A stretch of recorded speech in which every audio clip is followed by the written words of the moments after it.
ઓમ નમઃ શિવાય। હાલો મિત્રો, જો આજે હું તમને મારા બપોરના આરામ ના કરવાની વિશે વાત કરું।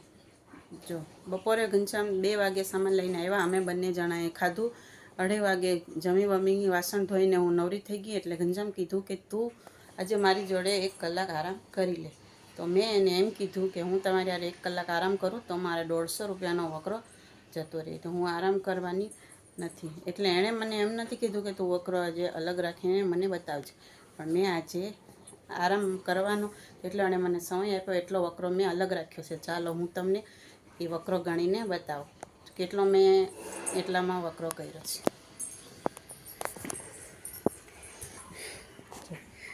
આ એટલો મેં સમયનો વકરો કર્યો છે। આ 100,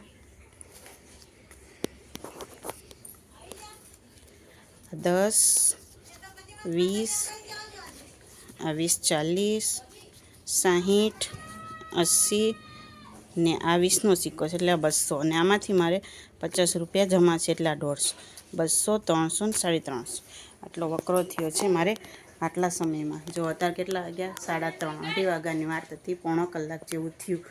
એટલે આ મેં આજે અલગ રાખ્યો। કહેવાનો મતલબ એ જ કે આટલી બધી મારે હું આરામ કરતી તો આ 350 રૂપિયા મારા જતા રહે છે। 1 મહિનાના 350, 150, 200 લેખે કંઈ બી ગણો। બપોરમાં બધા આરામ કરતા હોય, કોઈ સામાન લેવા આવે નહીં, ને અમારી દુકાન આવડી મોટી નહીં તે ફટફટ ગમે તેટલા પૈસા ઘડીકમાં આવી જાય, થોડું ધીરે ધીરે પૈસા ભેગા થાય। એટલે ઓમ નમઃ શિવાય આટલું મેં કર્યો બપોરમાં।